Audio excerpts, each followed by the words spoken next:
Okay, we were talking about your careers in the supper clubs. Yes, we went to Tommy Noonan booked us, actually booked us into a place called Eddie's, Kansas City.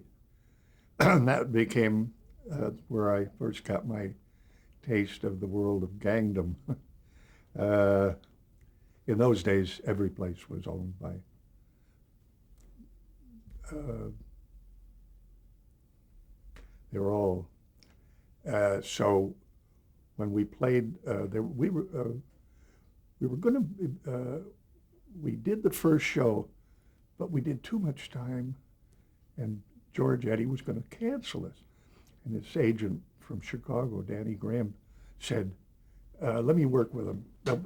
It's the second show, and then after the second show, Phil Harris happened to be in town. We ran into Phil, and he says, "Come on, we're going to Louis." I said, "Okay." And we went to Louis, which was an Italian dump, but packed and great food.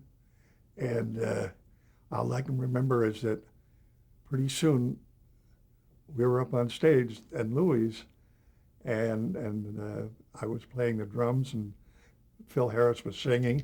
Then he played, I sang. I just loved to get up on. I just couldn't wait to get up on stage with no talent. And but Louis loved us. So the next night, and for every night after that, there were four hats. I used to call them hats. Four guys sitting ringside. They would change different ones, but always kind of dressed alike, and a double-breasted suit. And suddenly, after a couple of shows, George Eddie came to us and says, how do you guys know these guys? I said, we went to Louis. You know Louis? Well, now all of a sudden we were the most popular act that he'd ever booked because we had the backing now of the boys.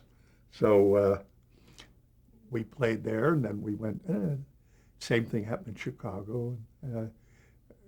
I remember there was a guy named Jimmy Allegretti, Jimmy A, they used to call him. And he used to bring a party for a second show every night at the Shapery, 12 people. And every show he'd come in, and he just loved us. And he was, they all had a name. He was meat. That means that you were going to order some meat for your place. You got it from Jimmy A. Same thing. They had linens, laundry, produce, uh, anything that a service that you were going to get. The boys. So it was nice to be loved by them. I hate to be hated by them, but we just rode along like. Then pretty much we went into. It was Nat King Cole really that got us going, and a guy named Walter Winchell, who caught our act in Miami Beach, and just wrote glowingly. He'd never seen us, never heard of us, and he wrote. Those days it meant something. You get a big thing in Walter Winchell, and boy, that could make you.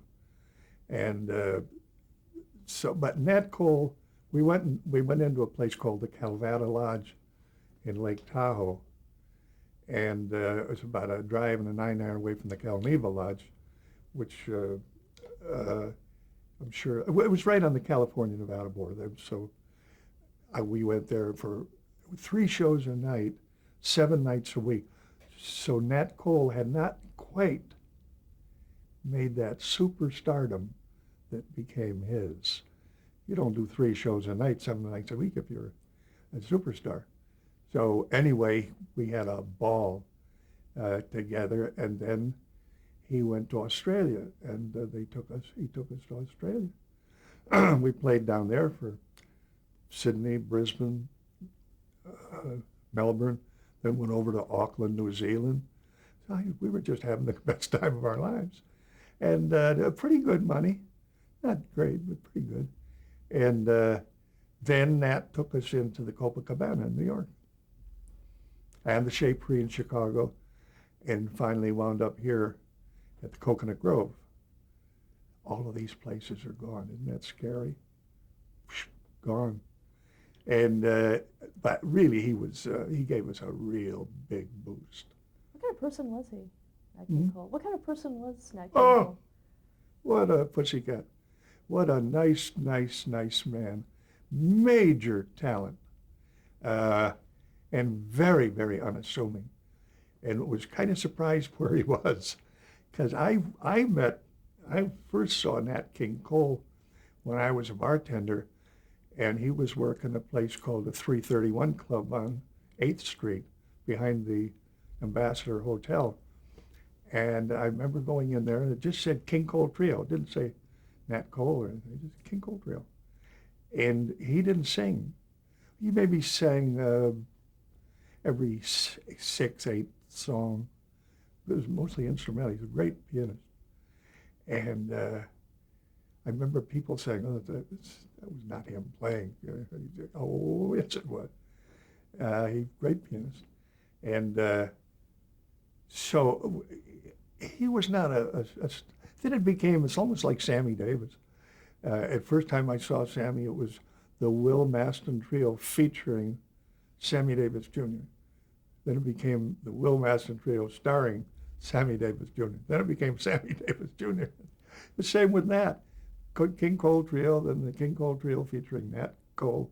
But he was a major star by the time,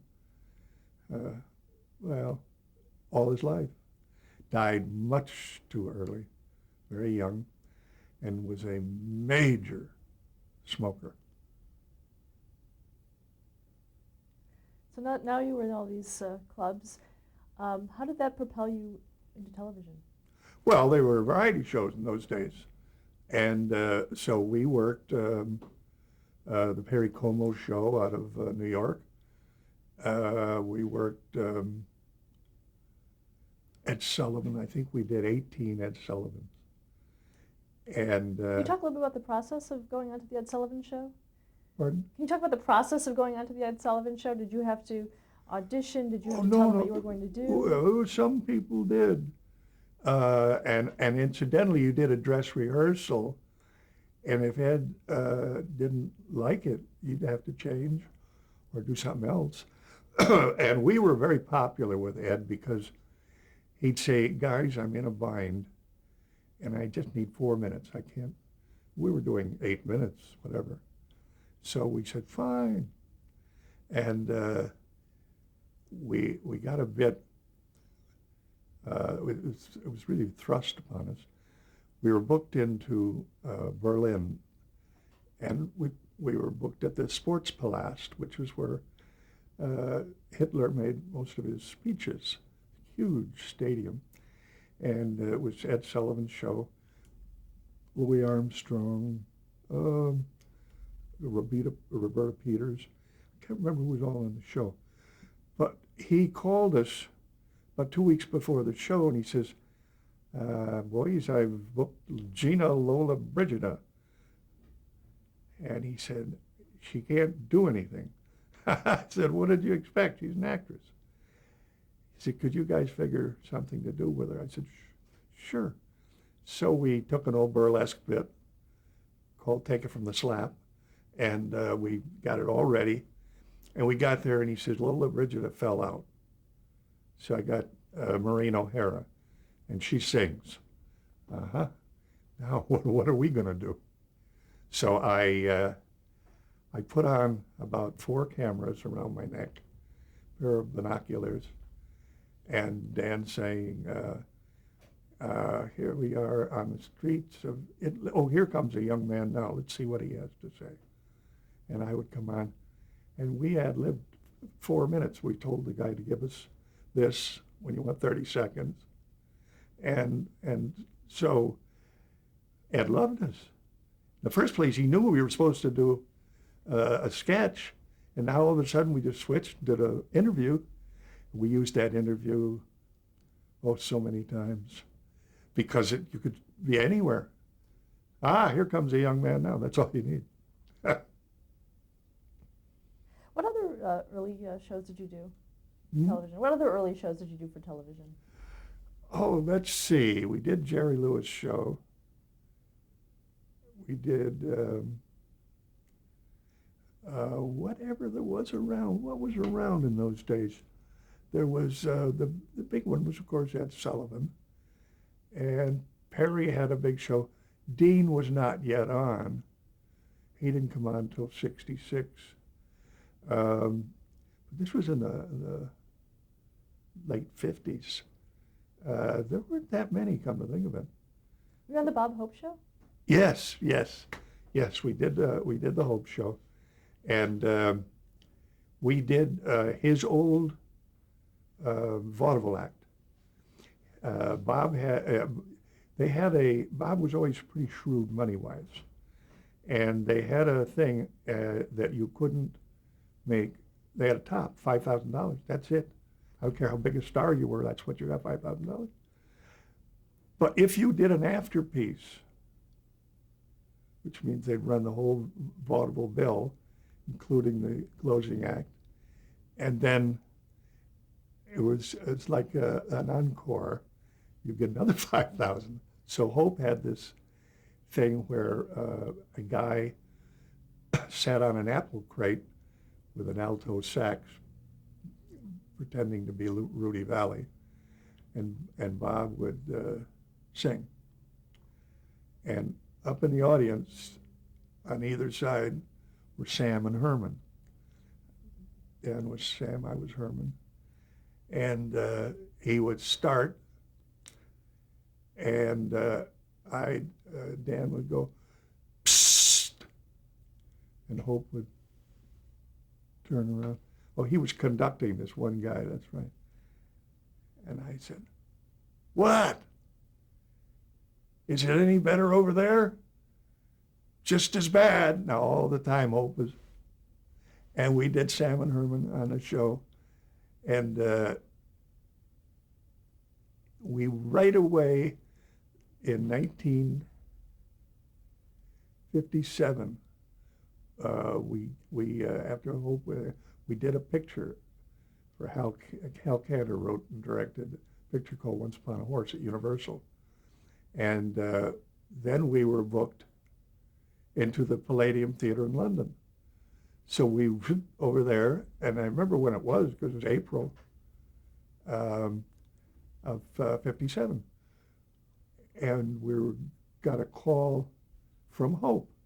Hope was working in Paris doing a picture called Paris Holiday with Fernandel. And his two writers were there, Billy Larkin and Mort Lachman. So they, hey guys, come on over. So we closed the Palladium and went to Paris and stayed at the Georges V Hotel. Can you believe $15 a night? You couldn't walk past there for $15. They'd charge you. And we stayed there about 3 or 4 days, and Hope, we just played with Bob at a ball. And then we had to be back on May 10th to open the Shapery in Chicago. So we went down to Rome, over to Portugal, down to, came home. But we did that again with Hope. Years later, we were a lot bigger then, but we still did Sam and Herman with them. And it was a foolproof bit. Can you describe working with Bob Hope? What kind of performer was he? Oh, Hope is Hope. I mean, what can I tell you? It's just, there's a presence about him that is just wonderful. And I noticed it walking down the Champs-Élysées. Nobody knew who we were. But boy, they all knew Hope. And you would wonder, because he had never performed there or anything. It's just his early movies over there. And I remember once I know it was on May 1st, because that's a big communist holiday in Paris, and May Day. And Hope says, "You want to play golf?" And I said, "Yeah." So I had to borrow a set, and we went out to somewhere near Paris, and we're playing with Charles Lanvin of the Lanvin perfume people, and a Duke of some kind. And the four of us are playing, and we get to about the third hole, and I remember the Duke saying to Bob, "This is for the usual 4,000, isn't it?" I went like this. Good God, what has he gotten me into? I haven't got 4,000. And Hope said, "Yep, yep, yep." Well, it was 4,000 francs. I didn't know that. And so I should have known Hope better than to play for, because he didn't play for much. Which after the show, after the game, I sat in a bar with him, and he started telling me about business. He said, "I'm a much better businessman than I am a comic." And he's telling me about just about bought Burbank out there, and he bought a lot in the Santa Monica Mountains. He just buy property, buy real estate. And he was just a wonderful guy, very generous with, go ahead, have fun, be a star. He loved it. Did you learn anything about comedy from him? No, I don't think so. We never worked that way. And he immediately, his first pictures had this, it was kind of like me, only he was always chasing girls, but he was always sure of himself. He had this marvelous attitude, and it served him all through his career. It was not Bob at all. It's just a marvelous thing that he stumbled on, and it worked very well for him. Lovely man. Another show that you worked on during that time was The Chevy Show. Well, that was, the Chevy Show was off Dinah. That's another one we did, incidentally, Dinah Shore. But during the summer, most everyone who did a show in those days owned that time slot for the year. And so there were 12 weeks in the summer that they, in essence, produced the show. And we were chosen for that show, along with Janet Blair, John Raitt, Dorothy Kirsten, Stan Freberg. We were all kind of a company on the Chevy Show. And again, there was Hal Cantor, Nanette Fabray was on.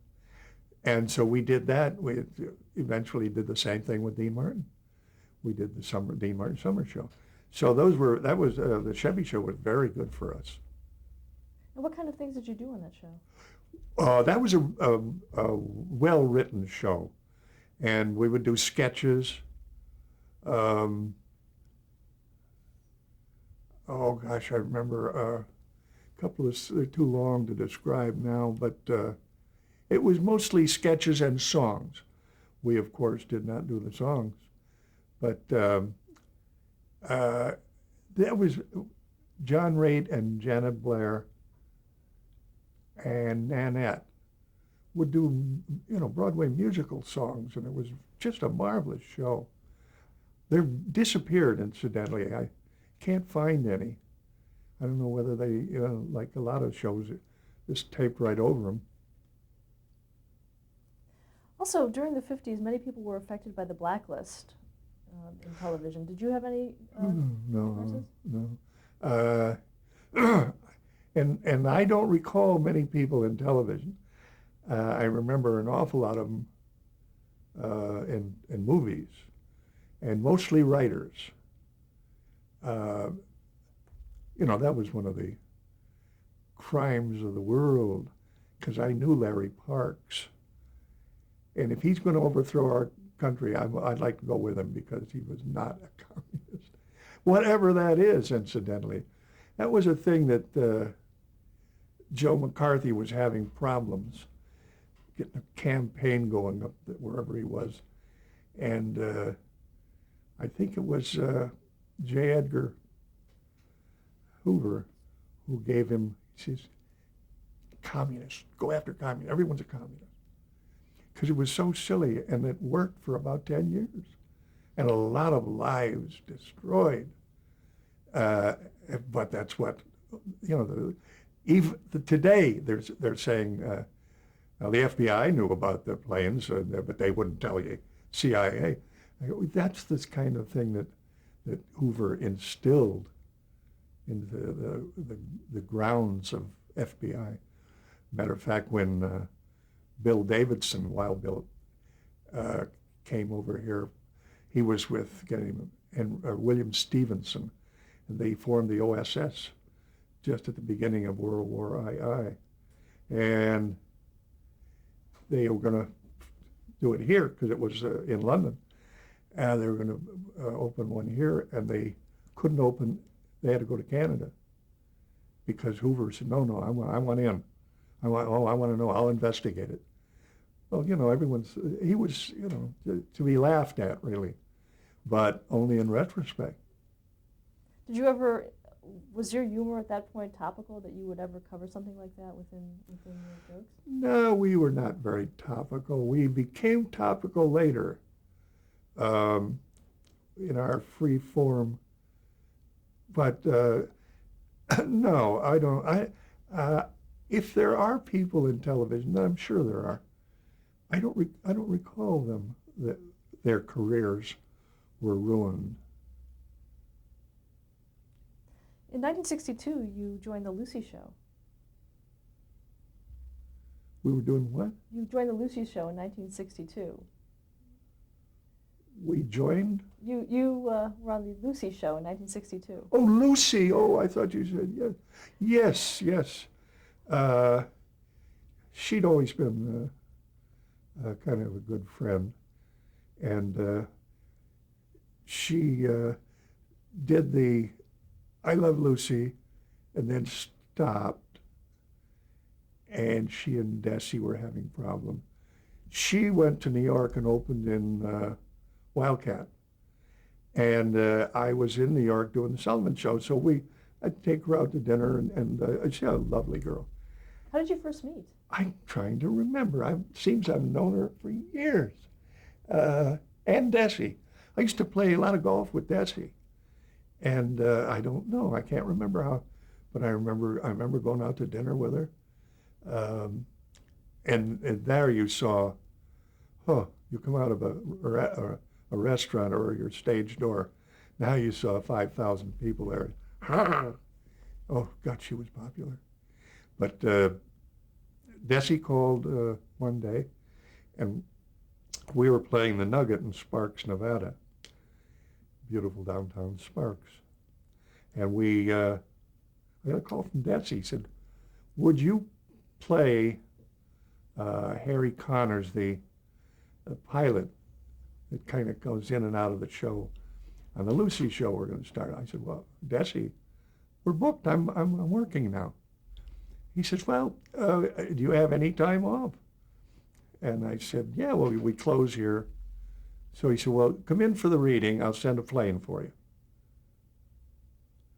When I'm sending a plane for you, it's not like getting Bill Gates to send a plane today. There were no jets.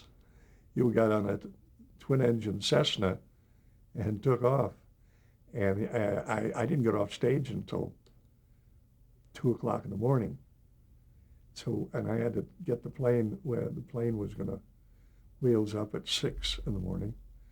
Flew into Burbank, I think, and then they had a car waiting.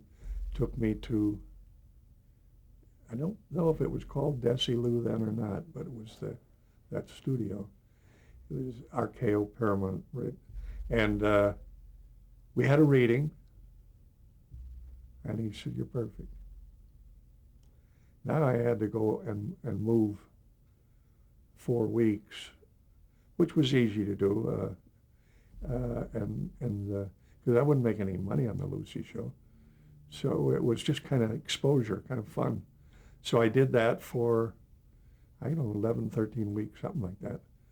And they found out that Lucy and Vivian were really Laurel and Hardy. They were doing Laurel and Hardy.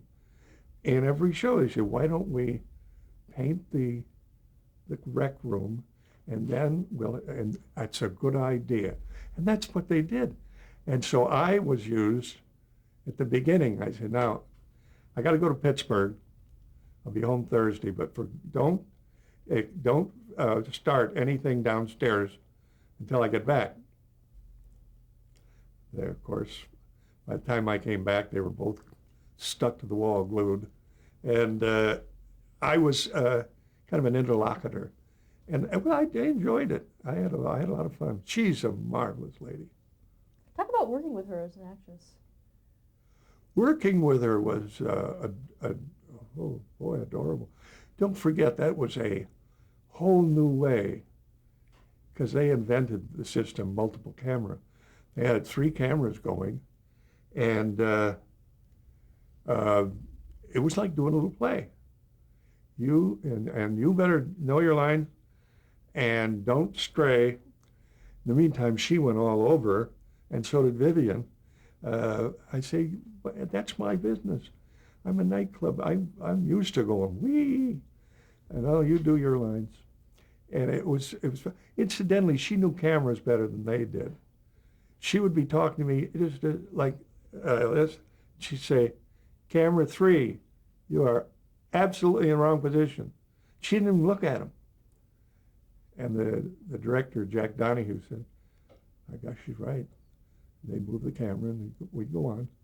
Very talented lady. Was she able to do that? I mean, was she able to override the director on her show?